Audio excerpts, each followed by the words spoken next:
What's up, you guys? Thanks so much for clicking on the video. My name is Leah, and let's recap and review Real Housewives of Miami. This is season 5, episode 15, and shenanigans. That's all I can say. More shenanigans, but let's get into it. So the episode opens up where it left off, where we're still on a private beach in the Bahamas. And the women are all sitting on the beach shocked by what Adriana just said. Adriana pretty much is doubling down like, Alexia, accidents happen. Like, look at Frankie. Or she said, look at Frankie, or she said, because you have Frankie. And everyone's like, Adriana, what? Like, why would you say that?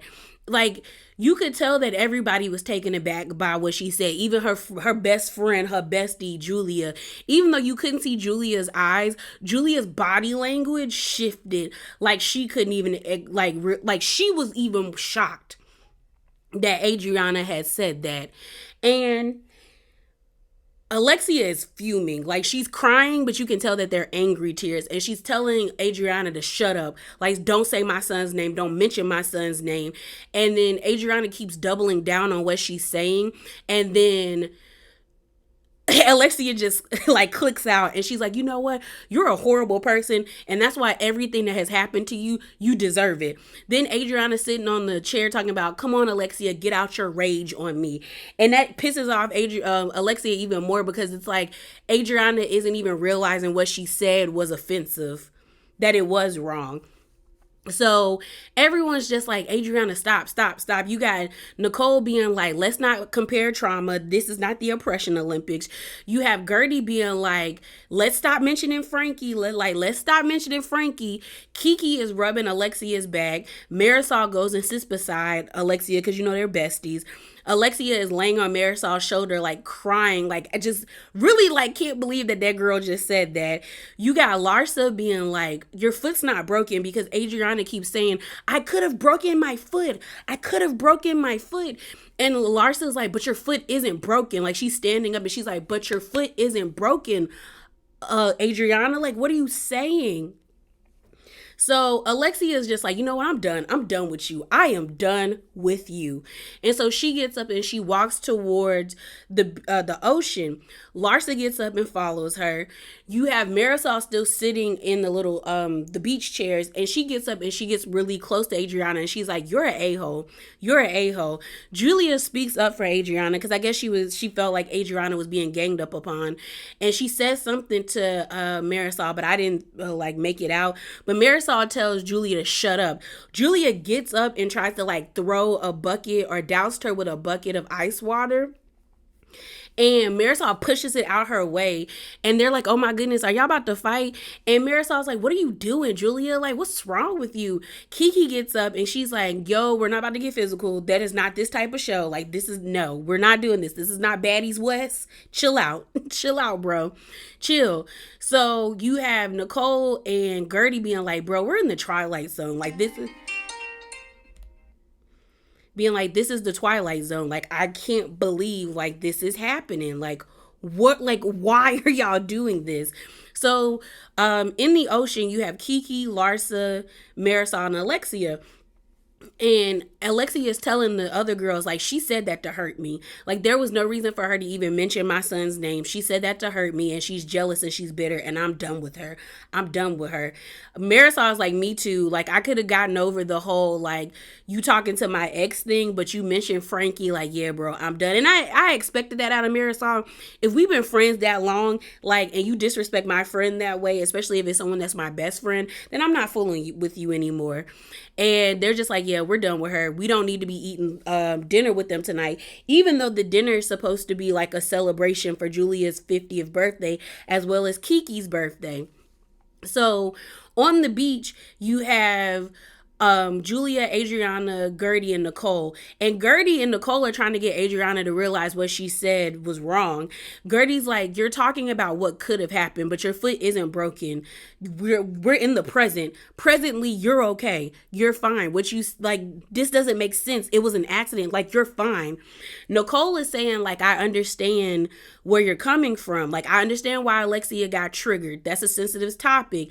And then Adriana's like, stop validating them. validate me, like validate my feelings.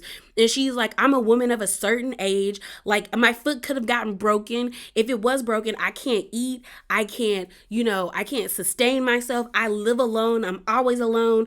And Nicole's like, that's not the same thing. That is not the same thing. And so Adriana says the same thing, equivalent to what Marisol and Alexia said, where she was just like, we don't need to have lunch with them, no dinner with them. Like, we don't need to celebrate with them. And so to me, they both agreed that they didn't want to sit at the same table with one another. So we see everybody getting ready for the party. We find out that Nicole is making accommodations or asking for accommodations that the groups be seated separately like they asked. We see Marisol and Alexia talking about the whole situation. Marisol still can't believe Julia tried to dump a bucket of ice on her. Alexia is like, yeah, like I'm done with Adriana after this. We then see Julia go into Adriana's room and basically tell Adriana, like, you were wrong and you need to apologize when you see Alexia. And Adriana's like, I didn't mean it that way. I was just saying it to connect. I would never diminish what happened to Frankie. But you did. You also, this is how I know Adriana's putting 20 on 10 with this whole, like, her foot is messed up, is because if it was sprained, fractured, or broken, she would not be wearing an elevated shoe. Honestly, the pain of a broken or a fractured body part would have had her bedridden the whole entire trip, or she would probably be telling them to take her home because she didn't want to be there no more, because they would have to put a cast or make her walk in an actual boot. So it's like you are putting 20 on 10, because no one I know who has broken their foot wears an elevated heel, even if they're sitting in a wheelchair, girl. I was like, you're doing a lot. You're doing a lot, Adriana. So Adriana's sitting on the bed and she's like, yeah, I would never say anything to diminish what happened to Frankie. I said what I said to connect. I just wanted to connect with her. And everyone's like, girl, what? Like, I'm like, how? Why would you think that would be a way to connect, by trauma bonding? And it's weird to me because when Gertie tried to do the same thing last season with Julia, Adriana went down her throat. Like, she was like, stop it, Gertie. This is about Julia, not you. So for you to be like, I was trying to connect by saying that the same way Gertie was trying to connect to Julia, I was like, that's funny. That's real rich coming from you. As well as, there was no reason for you to say that other than to be hurtful. The same thing with the whole Marisol situation. You held on to that because you wanted to say it. And you said this to be hurtful. And it's weird for me to see like so many Adriana apologists, because after watching seasons 1 through 3 on Peacock, Adriana has always said some out of pocket stuff, or like gone down other people's neck and been real mean and nasty towards them. But the moment they either come back at her and try to like cut her back, all of a sudden it's like, oh, it was a misunderstanding. And it's like, no, you think you can say things to people to hurt them and then not have repercussions. Because then Adriana talks about how, she's very lonely. She's lonely because, she came to this country by herself. When she got here, she got married. Unfortunately, the guy cheated on her and she was left with her son. Then she married the French guy that we end up seeing on seasons 2 and 3. But then that didn't work out and they had to get a divorce. And we also find out that her alimony is up after this year. So I honestly think that Adriana is lonely and she's bitter and she's frustrated with where her life is. And there's nothing wrong with those feelings. There's nothing wrong with feeling lonely. There's nothing wrong with feeling bitter. There's nothing wrong with feeling frustrated at the fact that your life has not gone the way you either planned it to go or the way you envisioned it to go. We all have expectations of how we want or how we see ourselves. I think Adriana did not see herself as a lady in her late 50s who is going through life by herself. I think she definitely wants a life partner. I think she really wants somebody to walk through life with, and I think it hurts her that she doesn't have that, because it makes sense now why she be coming at Alexia or makes slick digs about Alexia and a man, like, not needing a man to take care of her when Alexia has Todd. The same with Larsa. I think if I think Adriana is mad that Larsa is able to have the lifestyle that she still wants, comparable to, similar to what she had with Scotty through OnlyFans, and Adriana has yet to find something that can do the same for her. And I feel like it's understandable, but I also feel like I'm not gonna give you a pass for what you said. Like, I can sit here and validate your feelings and be like, yeah, like, no, like, you're well within your right to feel that way, and still be like, girl, you're wrong for what you did. And I don't think there's anything wrong with Alexia being like, I don't want to be cool with her. You offended me and I don't want to be cool with you. It is what it is. So we then see everyone get down to the restaurant, and they are sitting at two different tables, which they both said they did not want to sit with each other. So I didn't understand the correlation of saying, like, Adriana and Julie are like, we're the weird kids that like to read books, and then Alexia's table being like, oh, we're the cool girls. And it's like, well, you guys both said y'all wanted to sit at separate tables.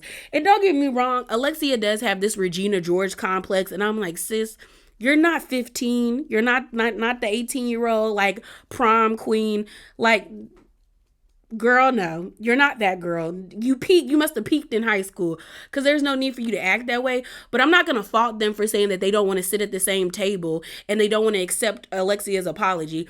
Like we always say, people can apologize to you. It's up to the person to accept it. And Marisol was like, well, if she comes over here and apologizes, it's not going to be real. Because Gertie was like, I think she's really remorseful after Gertie and Nicole are going back and forth through the tables. You got Gertie and Nicole taking sake shots at one table, vodka shots at another table. Adriana's talking about, I wish we could all celebrate together, but they don't want to sit at the table with me because of you. Then it's so much confusion as to like whose birthday it is, because you have one of the wait staffs coming out with a 50-year-old birthday cake, and they're trying to present it to Kiki, but Kiki's like, what about me gives 50? And they're like, oh, that's her cake. So they go over to that table. Then you have, I think they were like sparklers, but Nicole and Gertie go over to the table going, go Kiki, go Kiki. And Adriana feels some type of way because she was like, those sparklers were meant for Julia, not Kiki. And I'm just like, well, if you wouldn't have said what you said, we wouldn't be having this confusion, girl. But things get even more like worse when there's like cultural dancers that come out, and the costumes looked amazing. Like I was like, oh my goodness, they looked so cool. And they come down and they're dancing, and you see Adriana get up and she's dancing, and everyone is like, I thought her foot was messed up. Why are you shimmying and your foot's supposed to be messed up? So that lends to the narrative that like everyone's been saying, like you've been putting 20 on 10. It wasn't that deep. You just wanted everybody's attention, and then the night ends there. So we're back in Miami for Adriana's premiere video, for a premiere video party for her Miami song. And everyone comes to the party except Kiki, Marisol, Alexia, and Larsa. Adriana actually looked good in her outfit, and the other ladies come. Gertie lets Adriana know that like they were in, like she was invited to a different party, which was a caviar party at Marisol's house. Adriana feels some type of way. Gertie takes notice that Adriana has on like stiletto heels, like 5-inch heels, and she's just kind of like, you last like a couple of days ago you were saying that your foot was like broken and like it was injured, but now all of a sudden it's fine. Like, what is this? Like, what do you, like, girl, what? Like, why would you do that? Like, it was just kind of like, yeah, like, it just confirmed even more that Adriana was putting 20 on 10, and that comment that she made didn't need to come out her mouth. So then Lisa shows up, and Lisa is, like, hugging on everyone, and she's asking, she's like, girl, what happened?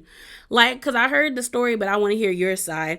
And Adriana's like, you know, I was, like, in a daze. I was a little confused, and I ended up saying that accidents happen, of course, like what happened to a Frankie. And Lisa's face is like, why would you say that? She's like, girl, you crossed the line. Like, you jumped over the line. Like, you should not have said that. And Lisa's like, I don't think Adriana's a bad person, but she definitely didn't need to say that. While that's happening, like I said, Marisol, Alexia, Larsa, and Kiki didn't show up to the party. They're at Marisol's house having a caviar party, and they get on the discussion of Adriana sending like a text, and pretty much Adriana said my bad for saying what I said. And to Larsa's credit, you say my bad when you bump into somebody. When you say something like that, it should be more sincere. Like you should call her up and say I'm sorry, or have a face-to-face conversation. And Marisol lets us know that Adriana pretty much was the one that reached out to the guy because they met on Bumble. And we all know Bumble is the girls initiate the conversation, not the men. And so she was just like, yeah, I'm done with her. I'm done. After what she said about Frankie, I'm done. And in this situation, I'm done. So the last couple of scenes we're going to talk about is Gertie and Lisa. Supposedly Gertie's probably going to have the last cast event because we saw that she has like these neon signs with the girls' names, which I would love to get one. But I don't know what the event is for. I don't know if it's like a charity event or something, but like I don't remember them saying what it was for. So I don't know. We then have these scenes of Lisa. Lisa ends up going to meet with her friend Leah Black. And if you don't know, Leah Black was on seasons 1 through 3. Like she was an OG if she were to come back. But she hasn't had a great relationship with Marisol or Alexia. And low-key, not even Adriana. But Lisa and Leah have always been close. I've always kind of gave Leah the side eye, especially when she was cool with the girls gone wild dude. And after all that stuff that came out with him, even when I like watched it before I knew about this stuff when I was younger, the dude always gave creep vibes. So it's just like, girl, did you know about, like, I feel like you knew about the things he was out here doing. But Leah gave good advice to Lisa, where Lisa pretty much was like, I'm not leaving my family home. He wants to kick me and my kids out, where he already has bought a condo and he's living with the girl, but he wants to kick my kids out and I by October so he can move the girl into the new house around and have her around my kids, which I'm not doing that. Leah asked Lisa like, yo, if he asks you to get back together, would you get back together? And Lisa's like, I don't know, probably for the kids. And Leah's like, that's stupid. Like, you have a daughter. Would you want your daughter to be treated the way Lenny has treated you? And Lisa's like, no. So she was like, that's your answer. You should never want to get back with him. And she's like, yeah. There's then a scene of Lisa with Martina. I think that's Lenny's mom name. I think either way, Lenny's mom and Lisa meet up. Lisa's like real appreciative to have Lenny's mom be in her corner because, you know, she's not really close with her family, which I was like, girl, I wonder why. I do wonder why Lisa is not cool with her family because she doesn't really expound upon it. She's never even expounded upon it or elaborated on it even during season 2 and 3. So I'm just like, I wonder like what happened. But her and the kids and the grandma are at like some like paint your heart out kind of thing where you can like paint things and get them put in the kiln. And Lindy's mom has done a 180. All of a sudden she's like, you know, Lisa, you kind of were doing things bad too. Like you were leaving for a copious amounts of time. You know, you were the ones okay in these parties. And Lisa's just shocked that like she's siding with Lenny now. And I'm like, girl, one, Lenny is her kid. Two, Lenny probably takes care of them the same way that he's taking care of you. And the mom doesn't want to lose that support either. Just like you don't want to lose the support that he's giving you. Honestly, this is the bad thing about being a kept woman that people don't talk about is the financial abuse. A lot of people talk about like, oh, you know, you should marry up, you should practice hypergamy and stuff. But then it's like a lot of the people that y'all are telling to practice hypergamy aren't I won't say that. So I would say aren't educated in like the legal standings of what you probably need in order to be prepared to be married to somebody like that, or don't have the financial means to like get lawyers or things of that nature. Honestly, I think Lisa should have been had like other things. Like, you've been married to this man for 15 years and you don't have a business of your own, or You don't have anything of your own. So it's like you have been dependent on this person. And a lot of financial abuse happens in these situations where one person is the sole breadwinner. And that's what we're seeing with Lisa and Lenny. And it's sad because it's like you would not want to think that someone you love so much would do you this way. But the writing has been on the wall with Lisa and Lenny since, to me, season 3. He's always kind of given her this energy that he wasn't that invested in her. And I just wish she would have done some things for herself on her own. I just think it's kind of crazy for her not to think that the Lenny's family would turn on her. But yeah, y'all, that is it. That is all. Remember to be bravely authentic and hop down in them comments below. Deuces.